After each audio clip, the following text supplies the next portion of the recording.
Welcome back, everyone. We're diving headfirst today into a day that's it's already making history. Donald Trump's first 24 hours.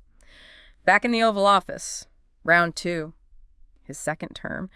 And we've got a whole stack of articles here from USA Today. And they paint a picture of a day so jam-packed.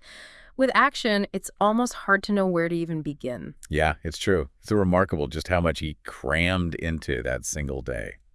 So our mission, if you choose to accept it, is to cut through the noise, uncover what really matters, what were the most impactful things he did, what surprised everybody, and what questions are still lingering.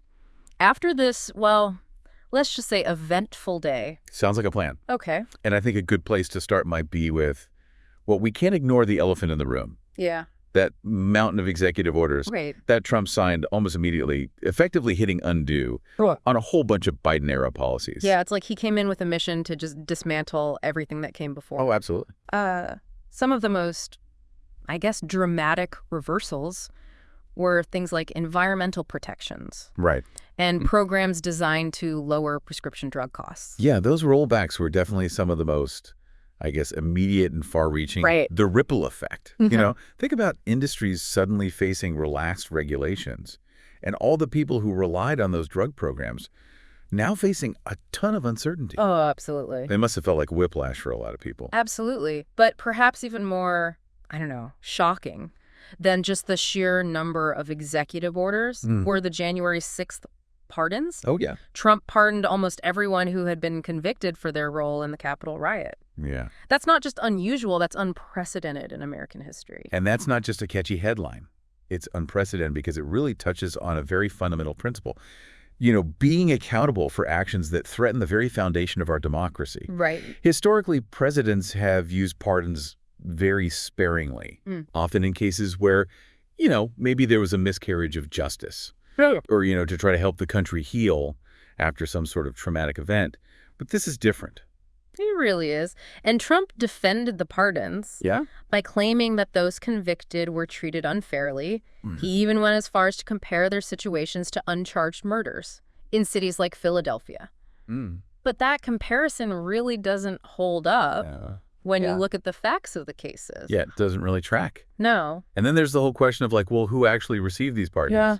Stewart Rhodes, the leader of the Oath Keepers, walking free. Right. That raises some serious questions about the message that this is sending. It definitely seems to suggest that certain actions, even ones that directly challenge the democratic process, are viewed as, well, acceptable. Forgivable, at the very least. Right, yeah. And that actually brings us to another significant move. It might surprise some people. The shutdown of all diversity, equity, inclusion, and accessibility offices.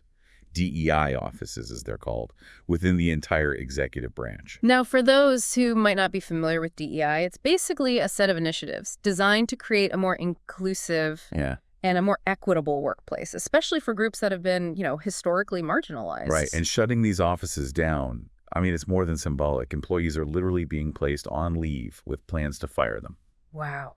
And to make matters even more, I don't know, unsettling, there's this memo going around. Oh, yeah. It's practically urging federal workers to report any attempts to disguise DEI work. That sounds like something out of like a dystopian novel or something. It's definitely got a chilling effect, to say the least. Yeah. It discourages any kind of open dialogue about these crucial issues. It creates this atmosphere of fear and suspicion within the entire federal workforce. Right. Not to mention the potential legal ramifications. Yeah. Shutting down these offices outright. That could easily trigger discrimination lawsuits. Yeah. And violate existing labor laws. This is a legal battle just waiting to happen. Okay, let's switch gears for a second, talk about something a little lighter. Okay. Although it's still pretty eyebrow-raising. The TikTok saga. Oh, yeah. Remember when Trump was dead set on banning TikTok? Right. Claiming it was a national security threat? Citing concerns about the app's Chinese ownership and the potential for data harvesting. Right. And now, all of a sudden, he's open to the idea of Elon Musk buying it. It's like a plot twist in a political thriller. We've gone from security threat to potential business deal in the blink of an eye. Yeah, it really highlights that complex interplay between politics, technology, and business. Right. What's fascinating is that, you know, while the security concerns haven't magically vanished, Trump's focus seems to have shifted to profiting from the situation. And his suggestion that the U.S. government should get a cut of the sale? Yeah. That's pretty unheard of, isn't it? To say the least. Yeah. The government doesn't typically involve itself in private business transactions like this. It raises questions about potential conflicts. Yeah. Ethical implications. Right. But this kind of unpredictability seems to be, a hallmark of this administration, wouldn't you say? It certainly does. And we saw that unpredictability play out again with the abrupt revocation of Secret Service protection for John Bolton, Trump's former national security advisor. Yeah, that's highly unusual for a former official of that stature to lose that level of protection. Right. What's interesting here is that, well, it points to a deeper pattern. Remember, Bolton has become a pretty vocal critic of Trump since leaving his administration. So this could be interpreted as a form of retaliation. Against a former ally who dared to speak out. Yeah, it's definitely a possibility. And it raises questions about how this administration deals with dissent. Even from those who were once part of the inner circle. Exactly. Speaking of dealing with dissent, let's talk about the Remain in Mexico policy. Trump reinstated this controversial policy on his very first day back. Now, to be clear, this policy forces asylum seekers to wait in Mexico. Right. Often in dangerous and precarious conditions, while their cases are being processed in the U.S. And that's precisely why human rights groups have been so vocal in their opposition to it. Right. It exposes asylum seekers to all sorts of risks. Violence, exploitation, even death. I mean, these are people fleeing incredibly difficult circumstances. Right. Only to be met with more hardship and uncertainty. It's a harsh reality, and it makes you wonder about the human cost of these policies. We often get so caught up in the legal battles and the political debates that it's easy to forget that there are real people being impacted by these decisions. Absolutely. And it's worth noting that Mexico has, they've indicated that they'll likely comply with this policy. Really? Yeah, which raises even more concerns. Does Mexico have the resources, infrastructure, to adequately care for, potentially a massive influx of asylum seekers? It's a complex situation. Without a doubt. But one thing's for sure, the reinstatement of this policy, it has significant implications for thousands and thousands of asylum seekers. Absolutely. And it really highlights the ongoing challenges. At the U.S.-Mexico border, we've covered a lot of ground already, and it's clear that this first day was anything but business as usual. From executive orders to pardons to policy shifts, Trump set a whirlwind pace, leaving everyone scrambling to keep up. Yeah, it's like he wanted to make a statement right out of the gate. Yeah. Show everyone that he's back. And he's not afraid to shake things up. Exactly. And one of the most significant statements he made, I think, was through that executive order aimed at restricting birthright citizenship. Now, this is where things get really interesting. It goes to the very heart of what it means to be an American citizen. The 14th Amendment to the Constitution guarantees citizenship to anyone born on U.S. soil, regardless of their parents' immigration status. Right, but Trump's executive order argues that this was never meant to apply to children of undocumented immigrants. So he's essentially trying to redefine what the Constitution means through an executive order. That's right.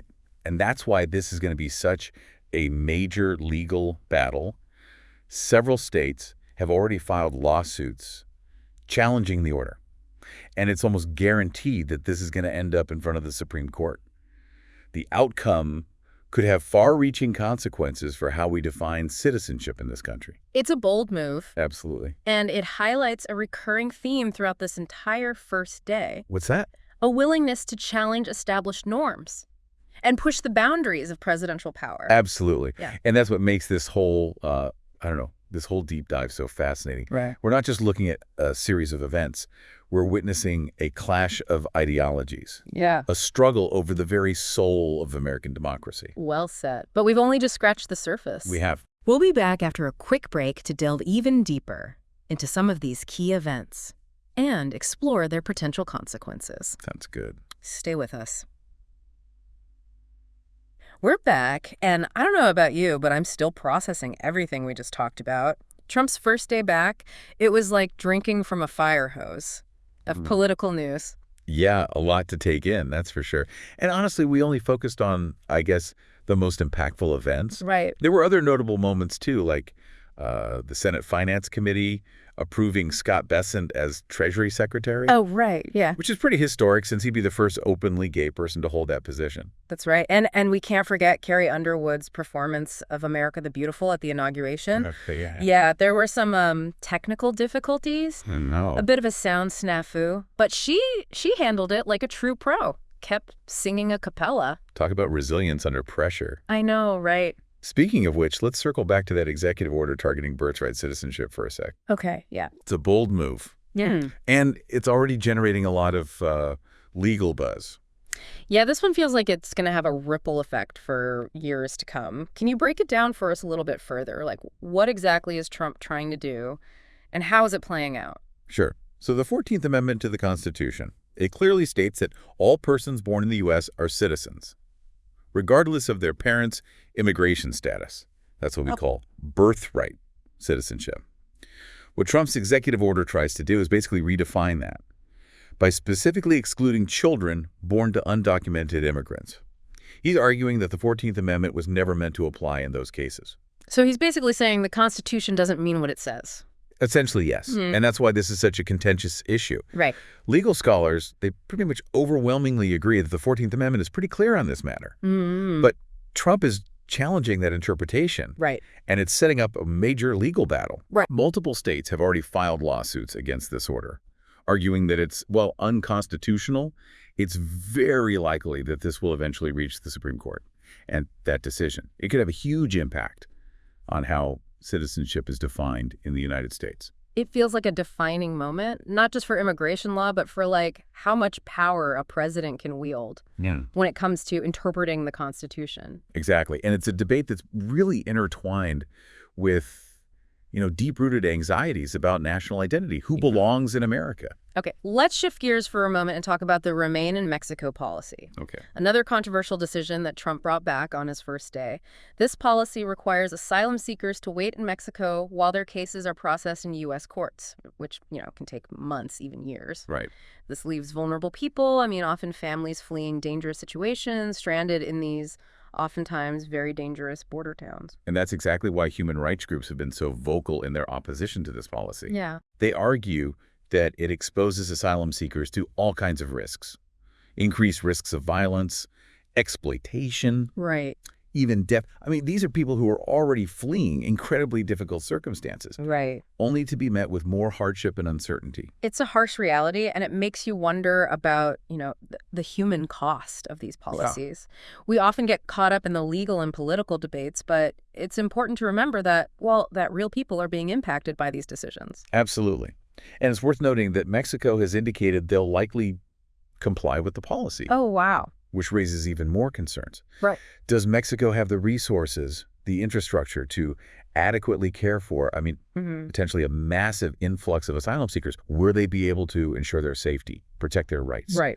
These are questions that need to be addressed, urgently. Okay. One more topic I want to revisit before we move on. Okay. The shutdown of all those DEI offices. Oh, yeah. Within the executive branch. It feels like such a, deliberate attempts to roll back progress on diversity and inclusion. It's definitely a significant shift in direction. Remember, those offices were created to address, systemic inequalities within the federal workforce. Right. To make sure that everyone has an equal opportunity to succeed, regardless of their race, gender, ethnicity, disability status, you name it.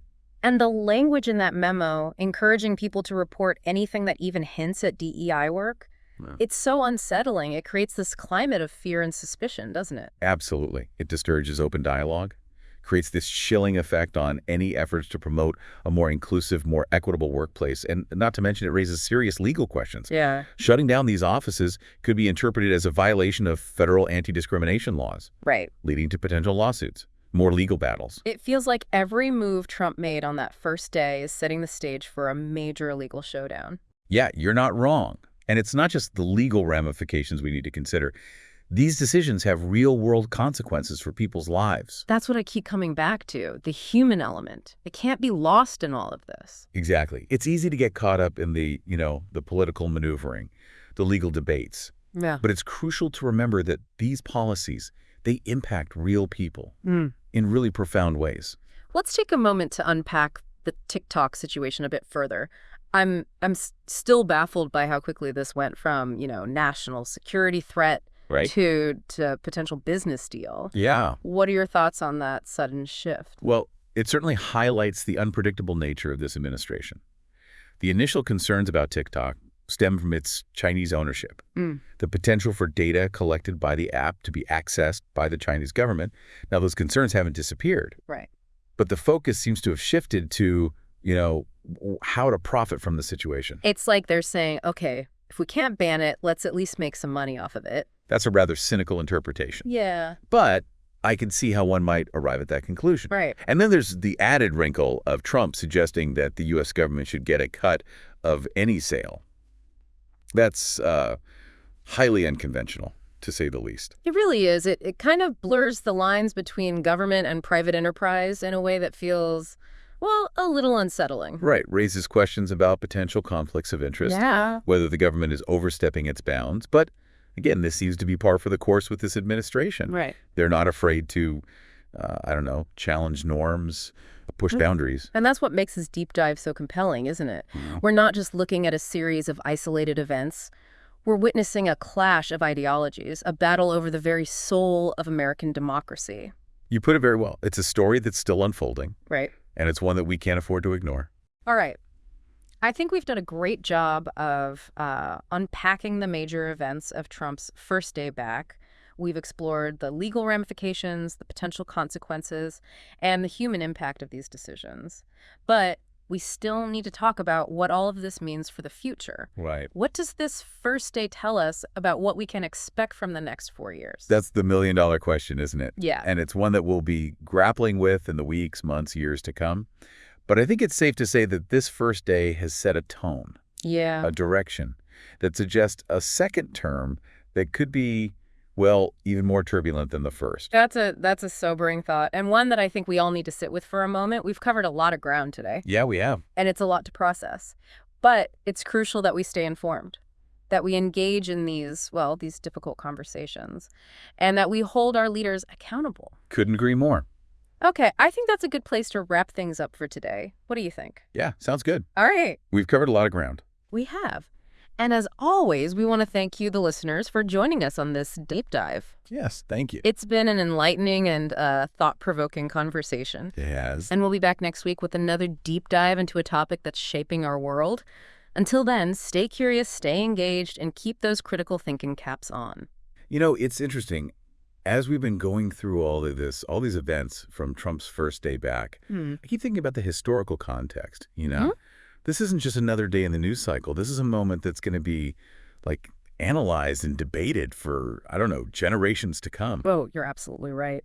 It really captures, I think, the essence of where we are right now in American history. A time of deep division, political polarization, this feeling that, the very foundations of our democracy are being tested. Yeah. And what makes it even more, fascinating and maybe even more unsettling is that it's happening during his second term. Right. He's already been through an impeachment trial, faced countless controversies, and yet he seems even more emboldened now than he was during his first term. It's as if he's operating with this, sense of urgency, this determination to get his agenda done without hesitation, without restraint. And we see that reflected in, just the sheer volume and scope of everything he did on that first day. Yeah. It's like he's trying to make up for lost time. Yeah. Push through as much as possible before, any roadblocks or challenges pop up. Exactly. And that kind of brings us back to that question we posed earlier. What does this first day tell us about what we can expect for the next 4 years? Well, if this first day is any indication, I think we can expect a presidency that's going to be, marked by these bold moves, controversial decisions, and a real willingness to, challenge those established norms and conventions. Yeah, a presidency likely to be marked by constant legal battles, political clashes, a deepening of the divides that already exist within American society. What about the global implications? Oh, that's a good point. The world is watching. And I imagine many are wondering, well, what does this mean for America's role on the international stage? That's crucial. America's global standing is already kind of taken a hit in recent years. And actions like these, they're probably just going to erode trust and confidence even further. It feels like we're at a turning point. Yeah. A moment of reckoning, maybe, where we as a country have to decide what kind of country we want to be. And that's a conversation that we all need to be part of. This isn't just about politics. It's about values. It's about principles, the future of our democracy. I think you've given our listeners a lot to think about.